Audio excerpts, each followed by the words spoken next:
China's cities are rapidly expanding, and the immense population growth is bringing an overflow of waste production. Recycling companies have found a profitable solution to transform the issue into an advantage. CCTV's Peng reports.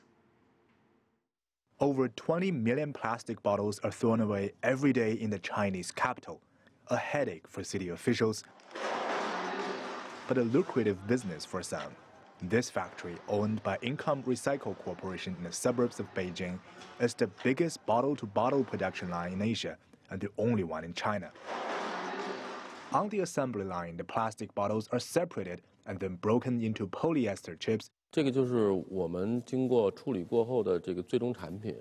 are the end results of the whole process. They can be used to make bottles again. The conventional recycling of bottles is to make them into clothing, but that means the plastic is only used once. As we know, plastics are extracted from oil, so if we keep the plastics, oil is definitely saved.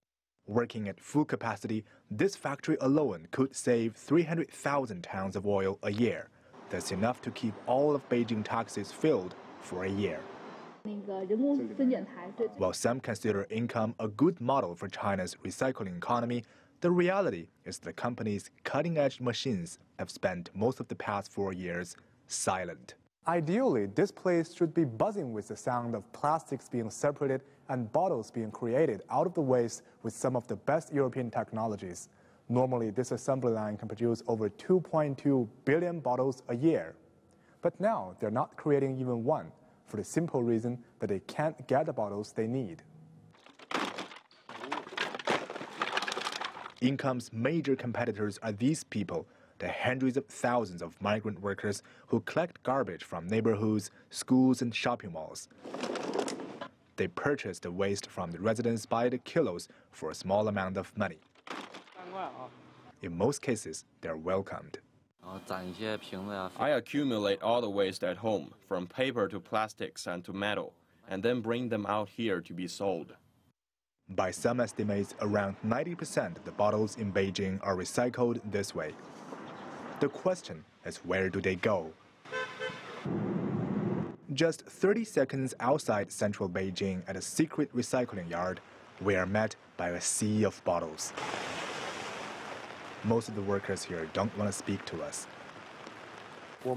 We don't do business on plastics. We do cans.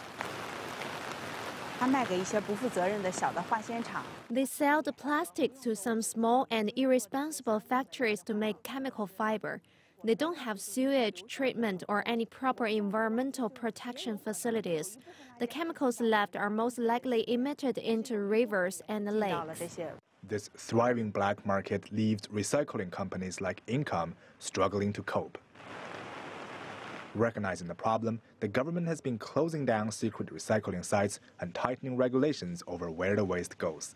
There were around 130 of these sites in Beijing. Now there are 90, a decline of more than 30%. Authorities have also written policies to encourage recycling in the hope that these cutting-edge machines will be operating again soon. Beijing's battle over the bottles are just one of the many forefronts of China's war on urban waste. Across the country, the huge and still increasing amount of rubbish has become a major challenge for the burgeoning cities.